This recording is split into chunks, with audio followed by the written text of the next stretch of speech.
Constitution অনুযায়ী চলার চেষ্টা করেন। কোন অসঙ্গতি দেখলে দ্বিপক্ষীয় আলোচনার ভিত্তিতে সমাধানের চেষ্টা করেন। না হয় বাংলাদেশের মানুষ কিন্তু ওই ইরানের মতো ইসরায়েলকেও যেভাবে পরাস্ত করেছে, বাংলাদেশের মানুষ ওইভাবে আপনার বিরুদ্ধে জনগণ আপনাদের পালাবার জায়গা থাকবে না। প্রিয় বন্ধুরা, সবাইকে ধন্যবাদ।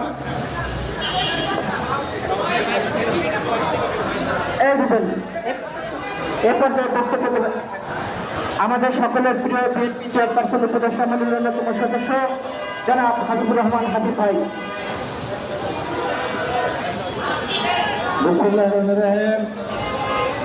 দেশ বাঁচাও মানুষ বাঁচাও আন্দোলন থেকে আয়োজিত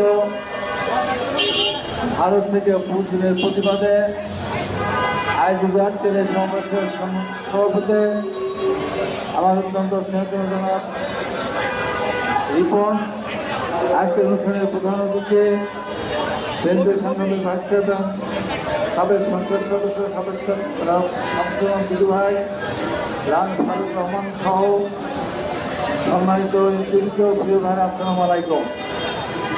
রিপন আজকে যে বিষয়ে এই প্রতিবাদ সমাবেশ ডাক দিয়েছে, আমি রিপনকে বলবো, রিপন তুমি আর একটা অনন্ত বিলম্বে আর একটা পুরুষ দিনের জন্য তুমি আর একটা প্রোগ্রাম করো। আজকে তো পুরুষ দিনের প্রতিবাদে প্রোগ্রাম রেখেছ, আগামী দিনে আর পুরুষ দিনের জন্যই প্রোগ্রাম থাকবে। সেটাকে এই যে বাংলাদেশ থেকে যারা এই 5ই আগস্টের পর বাংলাদেশ থেকে ভারতে পালিয়ে গিয়েছে, ওদেরকে বাংলাদেশে পাঠিয়ে দেন, সেই দাবিতে রিপোর্ট একটা প্রোগ্রাম করতে পারবে। ঠিক আছে, যারা বাংলাদেশ থেকে ভারতে পালিয়ে গিয়েছে 5ই আগস্টের পর, ওখানে বহু ষড়যন্ত্র করছে, তাদেরকে পাঠিয়ে দেওয়ার জন্য একটা আমাদের এখানে কর্মসূচি দরকার। আর অন্যায়ভাবে যাদেরকে পাঠাচ্ছেন দীর্ঘদিন ধরে যারা ভারতে বসবাস করছে, তার তীব্র প্রতিবাদ এবং নিন্দা জ্ঞাপন করে আমি আমার বক্তব্য শেষ করছি। আপনাদের সবাইকে ধন্যবাদ। আসসালামু আলাইকুম। এই পর্যায়ে আমাদের সামনে গুরুত্বপূর্ণ বক্তব্য রাখবেন দেশ বাঁচাও মানুষ বাঁচাও আন্দোলনের কেন্দ্রীয় সভাপতি KM রকিবুল ইসলাম রিপন ভাই। আমি তাকে তার বক্তব্য রাখবার জন্য আহ্বান করছি। বিসমিল্লাহির রহমানির রহিম।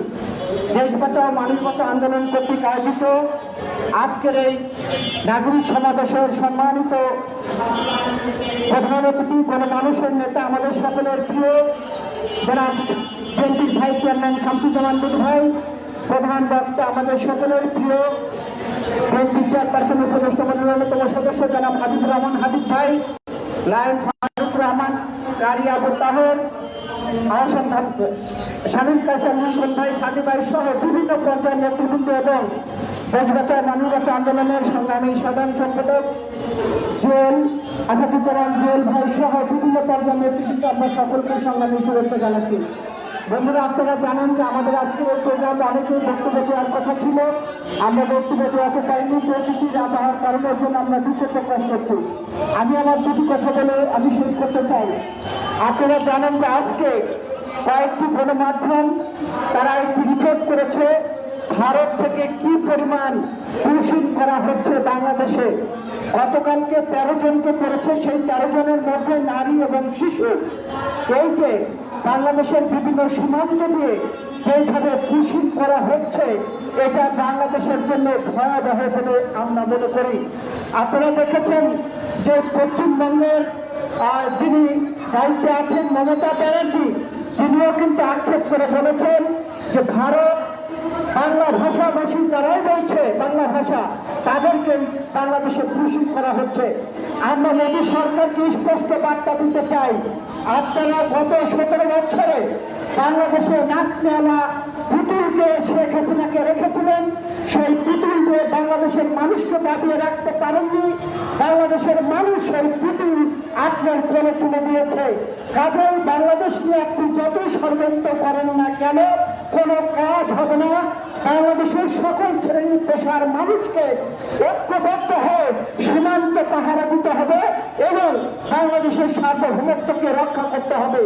আমরা যদি বাংলাদেশের সার্বভৌমত্ব রক্ষা করতে ব্যর্থ হই, গত 17 বছরে এই মোদী বাংলাদেশের যেভাবে তাণ্ডব চালিয়েছে, সেই তাণ্ডব চালাবে বলে এদেশের মানুষ মনে করে আমরা নতুন কোনো আগ্রাসনকে বাংলাদেশের মানুষ মেনে নেব না।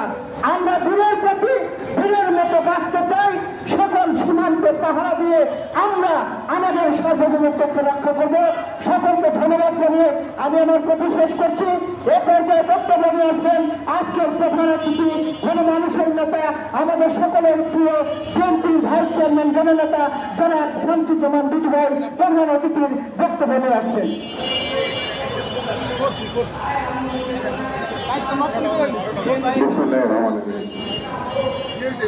আজকের এই সমাবেশের সম্মানিত সভাপতি, দেশ বাঁচাও মানুষ বাঁচাও আন্দোলনের সভাপতি,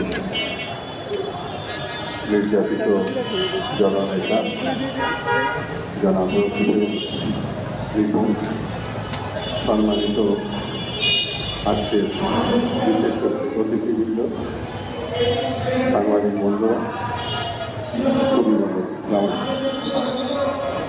প্রাকৃতিক দুর্যোগের কারণে আমাদের একটু ছোটছুটি হচ্ছে, এই জন্য আমি যারা আজকে সংবাদ কর্মী তাদের অনুভূতি জানাচ্ছি, আয়োজকদের ধন্যবাদ জানাচ্ছি।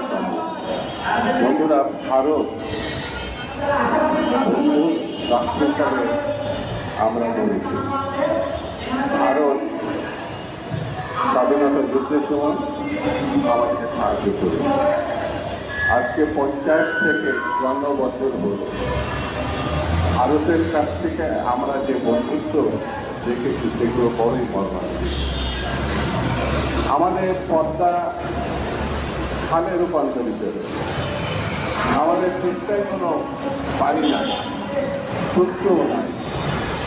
50 বছর মধ্যে চুক্তি করবো করে ভারত সেই চুক্তি করে।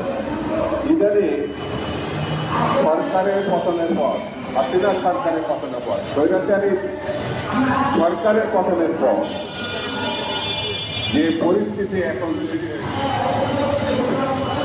সেই পরিস্থিতি খুব মর্মান্তিক। সেটি হচ্ছে প্রতিদিনে হাজার হাজার বাংলাভাষী ভাইদের, যারা বাংলাদেশের নাগরিক না, পশ্চিমবাংলার মুখ্যমন্ত্রী মমতা ব্যানার্জি বলেছেন বাংলায় কথা বললেই তাকে এখন বাংলাদেশের নাগরিক বানানো। বাইরে ভারতকে একটা অনুরোধ করি, এই কুটির না করে যারা কোটি কোটি টাকা, হাজার হাজার টাকা আমাদের দেশ থেকে, ব্যাংক থেকে লুটপাট করে আপনাদের দেশে আশ্রয় দিয়েছেন, যারা বাংলাদেশের সত্যিকারের নাগরিক, সেই চোরগুলোকে আপনারা বাংলাদেশে তো পুশ করতে পারেন। শেখ হাসিনা বাংলাদেশের গণহত্যাকারী, বাংলাদেশের মর্যাদা হানিকার, বাংলাদেশকে ধ্বংস করেছে। তাকে আপনি আদার আপ্যায়ন করে রেখে দেবেন অবৈধ, আর আপনি আপনার নাগরিক তাদেরকে আমাদের পুষিং করবেন। অনতি বিলম্বে শেখ হাসিনাকে পুষিং করেন, তাহলেও বুঝবো যে একটা ভালো কাজ করবে। কারণ তার বিচার হওয়া দরকার, শেখ হাসিনার বিচার হওয়া দরকার, না হলে বাংলাদেশে গণতন্ত্র প্রতিষ্ঠার পথ সুগম হবে না। এই কারণে সব থেকে বড় হত্যাকারী হচ্ছে শেখ হাসিনা, স্বৈরতন্ত্রের পূজারী, বাংলাদেশের মানুষের রক্ত পিপাসা এই শেখ হাসিনার আকণ্ঠ, মানে রক্ত ধারণ করে এই হাসিনার বিচার হয়। তাকে আপনি কোলে করে বসে থাকবে, আর আপনার বাংলাদেশের নাগরিক বলে বাংলাভাষীদেরকে আমাদের দেশে পুষিং করবেন, এটা মেনে নেওয়া যায়। পানি দেন, আমাদের যারা অর্থ এই দেশটিকে লুটপাট করেছে সে অর্থ ফেরত পাঠান, হত্যাকারীকে ফেরত পাঠান। এটি যদি না হয়, ভারতের জন্য খুব ভালো কিছু অপেক্ষা করছে, এটা ভাবার কোনো কারণে। বাংলাদেশের মানুষ একবার যদি জেগে ওঠে, তাহলে ভারতের এই অন্যায়কে তারা বরদাস্ত করবে না। সেই জন্য ভারতের অন্যায়কে ঠেকানোর জন্য আমাদের ঐক্যবদ্ধ হতে হবে, এবং ঐক্যবদ্ধভাবে এই ভারতকে আমাদের রুখে দিতে হবে, এছাড়া কোনো পথ নেই। সকলকে ধন্যবাদ। খুদা হাফেজ। বাংলাদেশ জিন্দাবাদ।